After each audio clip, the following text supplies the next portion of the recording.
Hello, everyone, and welcome to another episode of the Powerful Man Show. I am your host, Doug Holt, with my co-host, Tim, the Powerful Man Matthews. I don't know if Billy still does that intro for you with the crowd applauding or not, but it's definitely good. I talked to Billy earlier. Billy's in lockdown as well. So Billy, if everybody listening, is our sound editor for these, which I'm sure he does a lot of more editing than we know for these going on. But Tim, I want to talk to you about what's going on with me right now, because we talked about this a little off air, and so I'm slipping back into an old pattern, and I'm noticing it. And because you asked me, you said, "What's going on? You don't seem yourself," and kind of going through that whole pattern that follows it, and I'll explain it because it ends in guilt, right? And so the pattern's like this: I can set my watch to it. So 9 a.m., I get up at 4:30 in the morning, sometimes a little earlier. Today it was much earlier.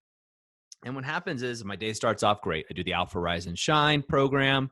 I'm feeling amazing. I'm on business calls, playing with my family, doing whatever I'm doing. And I always make a declaration. Today, this time I'm going to be healthy. I'm going to do all my things. Maybe I'm not going to drink, or I'll have a glass of wine with dinner or something along those lines. And then around 5 p.m., I don't have to look at a watch. I could look at you and tell you, oh, it's 5 now.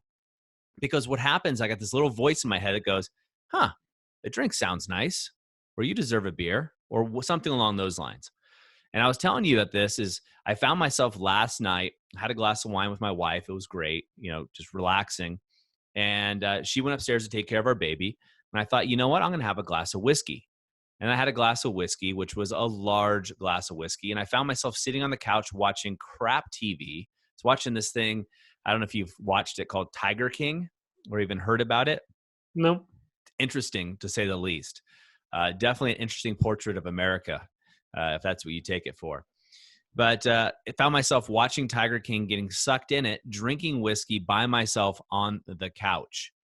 Now, of course, this affects my sleep. This affects my dietary goals, right? And I find myself doing it with one glass of whiskey turns into 2. And next thing you know, I'm in 3 episodes into the Tiger King instead of actually doing something that I wanted to do originally.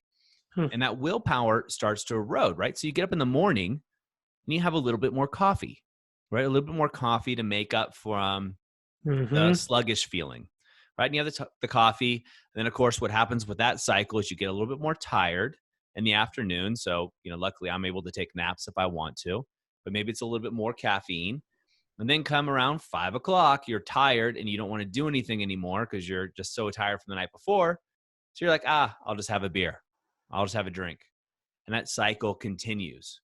But when you wake up, you feel guilty, because maybe you didn't honor what you said you were going to do early in the morning. Now, if you read the book, I think it's called The Power of Habit, they talk about this, and they say that people have to make decisions. You have a certain level of decision-making willpower every day. Let's say you start off with decision fatigue, is it called? What's that? It's called decision fatigue, doesn't it, with every decision, yeah.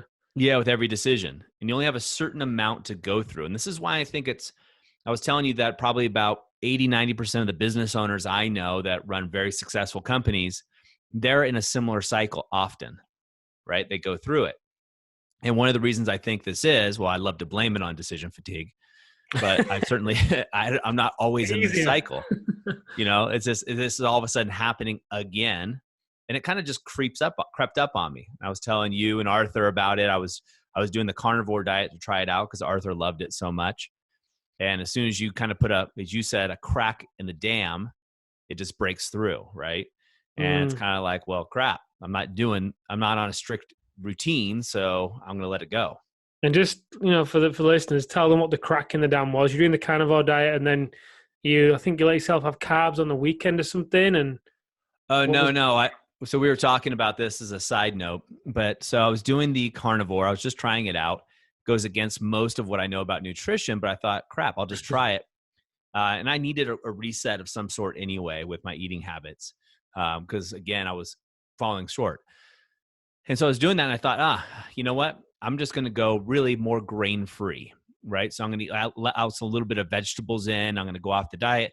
And so then I grabbed some crackers that were grain free. Next thing you know, I'm eating a box of cheese and cheese with crackers, which then led into the wine, Mm. and then one glass of wine, obviously you get your inhibitions are down.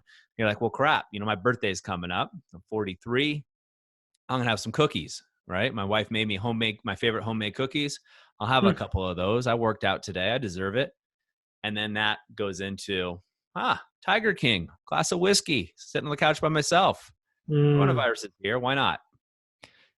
Which then tumbles into, which I was telling you, we were talking about the guilt and shame, right, of not staying on Mhm. track, as that can come into it, and how there's such a stigma around that, such a stigma around doing it, because we all feel like we should be strong enough. Like, I should be strong enough to do it. I should be able to do everything on my list. I should be perfect. And therefore, I'm not going to tell anybody about me not being perfect, because they won't get it. Mm. Everybody looks up to me, or whatever this image we have of ourselves or what people think they have. But the truth is, as you were saying offline, is it just holds you back, Mm. right? That Completely. idea. Yeah. I mean, whenever I'm in this position, as you know, I'll reach out to you and Arthur, and I'll share. I'd like to think I'm quick to share it. I don't know if I am. Like, I'm not really accurately tracked. From the point at I thought you'd like that. The point at which I know I'm kind of in this cycle to the point at which I share with you and Arthur, it seems to me like it's relatively quickly. And I didn't used to do that. I mean, I used to just bottle everything up and put on a brave face and wear a mask, really, for the most part, which then made it worse because with every day that went by, it's kind of like someone that's bulimic, right? That to everybody they look like they're eating a meal, but then they run off to the toilet and stick the fingers down the throat and throw up. So every time they go to have dinner with everybody, everybody thinks they're eating food. So they're putting on the mask, but they know the truth, which continues to create this tug of war inside of them. And what I found to be true for myself, one of the easiest ways to lighten the load on me and with it break the cycle is to reach out and be honest. Yep. So I'll always do it with you and Arthur and say, hey guys, do you know what? This is what I'm struggling with. I don't know what you think about this. And usually it'll just come out with, I'll just get everything off my chest in a Voxer and share everything and say, what do you guys think? I'd be curious to hear your thoughts. But even before you guys have responded, I feel so much lighter, because nobody's perfect, right? And I think one of the most enlightening perspectives or maybe attributes we can have as business owners and human beings really is flexibility. I mean, maybe some people would call it compassion, but flexibility to just be able to maneuver between a range, right? And obviously, if you're looking to achieve something, that range gets to be trending upwards. But if you look at any graph that increases over time, it's usually upward and a messy line, right? It's not a straight line. So as long as it's trending upwards, and if it's not, that's okay too. You just have a choice, right? And sometimes it just comes down to priorities too. I mean, we can tell ourselves that the priority is to achieve a certain weight goal, right? And that may be desirable from a logical standpoint, right? Maybe whatever your goal is, Doug, it might seem like a good idea to do that. But then if it's not a priority because your calendar's matching up to you investing most of your energy in business, then really is that something that you really want to be actually achieving or you think you should achieve, Because if you don't really desire it, your priorities are never going to match up. You're never going to get there, but you'll continue to beat yourself up. Yeah, I think this happens for a lot of the guys when you think about it. For business owners, like we've had going through the program, we've had men, most of us hide out, right? We've had men who are sex addicts, right? Hiring escorts, porn, the whole thing. We've had drug addicts. We've had alcoholics, right? Or people struggling with drugs and alcohol. Maybe that's a better way of saying that. We've had people that are workaholics, right? They throw themselves Mhm. into work because they just don't know what else to do and where they're going. And then we've had men that hide how well they're doing and hide how poorly they're doing in business, right? Again, it's all hiding out. And I am certainly guilty of that. It's great for me to be able to have people around me, though, like you, Arthur, the guys in the Brotherhood, to be able to have these conversations, right? Because they're conversations that matter. All men are struggling with something. All humans, right? It's not men, but women too. But it's at what level are you able to share, or who's around you that you can talk to, that you can be open with, authentic with, Mhm. and get real judgment-free insight. I think Yeah. that's the key, right? The reason people don't share is they don't want to be judged. Yeah, I think that's key. I think it's the ability for you to feel like you're being authentic, right? Because if you feel like you are being someone that you are not, if anyone does, you, me, whoever, that can create disharmony in yourself, right? Because you've got a picture of what people believe you are, so your identity. You're not showing up as it, so you know you're not being authentic. So, the ability to be authentic, like you're saying, is it can just cut that gap in half. And like you said, the judgment piece, you know, be able to share without the judgment is huge. Without fearing that you might look weak, or you might look stupid, or you might look whatever story it is. And I get it. I was there for a long time. I didn't open up at all for a long, long time. But when I started to, it became very addictive because I felt with every conversation I had where I was honest, man, it was like a skin, a layer would fall away and I'd be lighter. And the more I do it, the more the skeletons just kept coming out of the closet. Obviously, the powerful man, I just started sharing through social media, right? And that period of sharing, Doug, I even went as far as to post a picture of myself in my boxer shorts and put it on social media. So it's like, I'm sick of it. I'm sick of hiding and pretending to be something that I'm not. Here's what's going on in business. Here's what's going on. And some people like Tim, you can't show people all of that. You can't let them see. I was like, why? Why?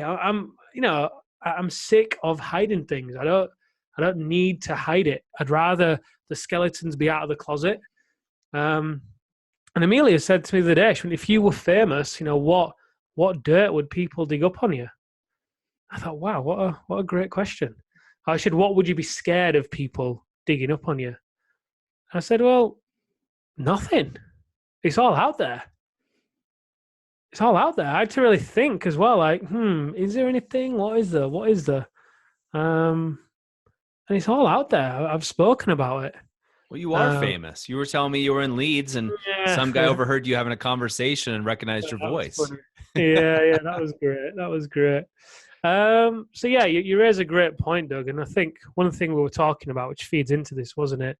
About how to break this cycle. It's identity too. Because if you find yourself going through the day and you're relying on willpower to suppress certain urges, and as you go through the day, you're making decisions, willpower goes down, decision fatigue goes up, then that creates a crack in the dam for the original desire to push through, right? So in order for that desire to no longer really be there, obviously that comes from shifting your identity, because it's like you said to the guys in the program, look, if I called you an alien, you wouldn't be offended, would you? Well, no. Well, why not? Because you're not an alien.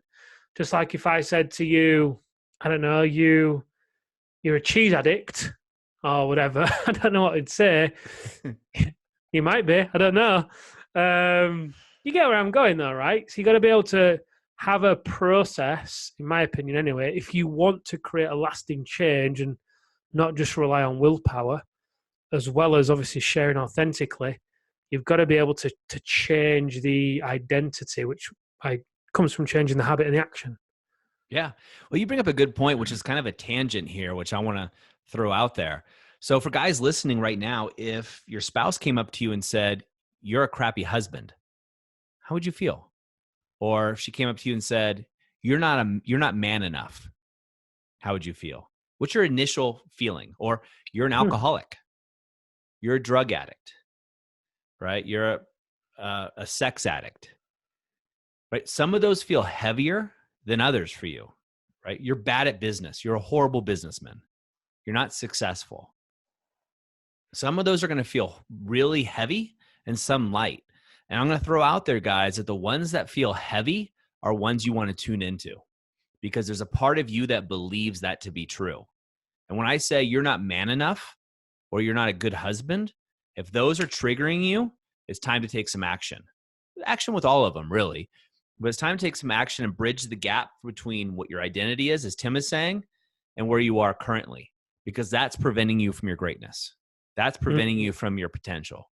And that's allowing you to play small in life. Great point. Great point. Yeah. Well, Tim, guys, thank you for allowing me to share. Tim, I'm in that cycle. I'm going to go break and go get a cocktail. Obviously kidding.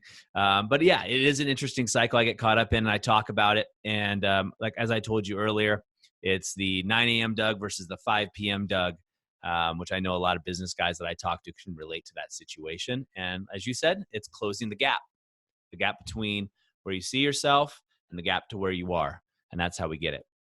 So, gentlemen, that's a wrap for us on this episode of the Powerful Man Show. Of course, you want to know more about the Alpha Reset, the 4-day intensive that we put on that is backed by an 8-week online private coaching session. Go over to thealphareset.com. That's thealphareset.com. Until then, gentlemen, have an amazing day, and we'll see you next time on the Powerful Man Show.